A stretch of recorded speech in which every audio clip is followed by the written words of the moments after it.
and forth across the artichokes, you know, with talking to one another like this, you know. And he went like, oh, ha, Tina, you know, what do you think about me being on the cover of Newsweek? I said, well, it's very nice that you're on the cover. He says, what do you think is better, Time or Newsweek? I said, well, I think Time actually is better. I could have had Time. I could have had Time. I could have had them both. I could have had them both. And it's so funny now to realize, you know, he was obsessed about that then. Yes. He's obsessed about it now. Yes. He said, you know, Varda made me go to the opera. You know, 2 hours, nothing to eat. You know, it's like, I said, never again, never again. So I was amused. I thought he was very, very funny. Yeah. And, but then, it was after the divorce, like a couple of years later, that he began to change. I actually think people haven't quite realized the pivot of please. The divorce and the bankruptcies together. Oh. And actually, I think Nirvana was more important to him than he's ever let on, in the sense that I think she was some kind of an organizing force somehow behind him. And so when she was out of the picture, he got more and more out of control. And the bankruptcies really were, you know, we revealed in the magazine, I mean, we covered those intensely about the fact that he was no longer what he said he was, that the whole Golden Tower sham was, you know, over and he was bankrupt. Yeah. So that we wrote about, and he was absolutely livid about that, absolutely livid about it. And Marie Branner did a really good piece about him, where she talked about all this, and she also wrote that he had a copy of Hitler's speeches on his desk, and that detail went really viral. Yes. You know, it went everywhere. And he denied it, he did it, but it was absolutely true, she didn't make it up. And so a few months later, she was at a dinner, one of those black tie functions, and she was sitting having her dinner, and she felt something cold and wet down her back. And she looked up and she thought it was the waiter who dropped wine on her. And then she sees it's Trump. Trump has thrown wine over her, and he then, you know, has kind of rushed off across the room so she wouldn't say So it. childish. And there he was. It was ridiculous. He scuttled off like this kind of miscreant, and was sitting there canoodling, as I wrote it, with his, what did I say, his blow-up doll, Marla. And it was stunning, because it was just, you know, the idea that you would, he'd still be harboring such fury that he would actually empty a glass of wine down a reporter's back. And then one just realized that he was really changing. And I think something happened, you know, in those years. That's fascinating. The bankruptcy, maybe the bankruptcy took him into this kind of internal panic or something, but he never was the same as he was at the beginning, when he was actually quite a sort of New York character of a certain kind that wasn't as malign in a way as he became. I know. Now, when did Spy magazine start covering him? Spy was around about the same time. Yeah. I think that greatly probably annoyed him. Yeah, maybe because he doesn't like being laughed at. Yeah. You know?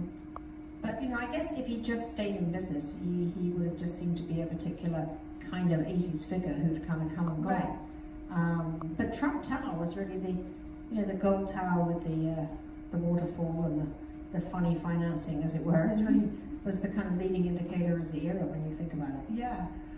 So, Tina, when I started reading the Vanity Fair's diary, I thought, I'm going to underline a few things so I can know what I want to talk about. And soon I was literally underlining every sentence and every page. So I stopped underlining. But there's something I want to read. This sentence, and there's so many like this, but this one kind of actually made me gasp, just because it was so great when I read it. All right, so you have driven through Tuscany to interview a disgraced Tory peer, I think, Lord Lambton. I was picturing you in a sexy convertible. I don't know what kind of car you're actually in. It's probably a Volkswagen. Okay.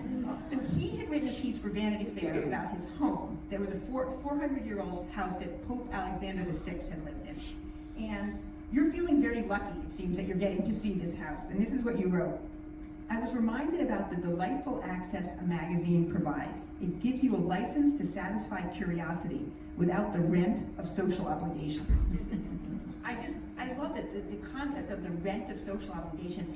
And I was wondering if you could talk about that, because I was thinking, as you were saying earlier, a lot of access you get is through these social connections. So talk about that tension of getting an interview or access for a photograph because you know the person, but then the coverage isn't always what they want. Well, I have to say that most of my social energy in the 80s, because that was an immensely, crazily, much more than ever it is now, social time, my social energy was always about getting the stories. Yeah. You know, I was there because I was working. Yeah. And I'm naturally quite introverted, actually. I like to stay, you know, I never go out at the weekends. I like to sit and read my books and hang out and be by the fire and all of that. But if you're a magazine editor, my feeling is you need to be out there sort of vacuuming it all up. Yeah. And getting the stories. And I did find that meeting people in those ways allowed me to pick up great hysterical. And he agreed to do it again. And so this time I knew I'd really blown it. There was nothing I could do to ever get into any sort of situation that I'd blown it. It was two times, you know, but it was worth it because Mark Singer's piece was so great. But yes, I mean, there were times when you know, sometimes I found myself, I always tried to do the piece that I thought was right, in the sense that I would, if the person didn't like it, I also made sure it was a correct and accurate piece. Yes. And sometimes, frankly, news collides with the fact that you like a person very much. Yes. And if you're an editor, you've really got to decide, are you an editor or just a social That's, you well, know? I was thinking about Sally Quinn. Right. And Ben's review of her novel. She'd written a novel I in got a telegram. A telegram? In those days, disinviting me from Ben's birthday party in his town. I don't know if you know, but Tina has launched just a fantastic podcast. I was begging her to release some more because there's only 4 so far. And it's called TBD with Tina Brown. TBD with Tina Brown. It's so interesting. It's like Terry Gross meets the New Yorker Radio Hour. And thank you. yeah, it's wonderful listening. And so your first interview was with Jill Soloway, who's the creator of Transparent. And Jill had been married to a man, but now is she's non-binary and gender non-conforming. And I was really interested, or actually surprised, that you said that you were, as the interview drew closer, you described yourself as being increasingly daunted by the prospect of meeting her. And you also said something that surprised me. You said, I saw someone whose gender journey has... Kristen Scott Thomas, who looked absolutely divine at all times. Yes. So I don't think that really applies. But I think American women are not allowed to age. You know, it's just such a bore. You know? Yeah, it's a bore. I think it's just such a bore. Everybody spends all their time trying to fight it. Trying to fight it. Yeah, like tomorrow you should look younger than you did yesterday, right, if you're doing things right. Great, so why don't we have some questions from the audience? I'm sure people have great questions. Hello. Hi Tina, I absolutely love the diaries. Oh, thank you. And,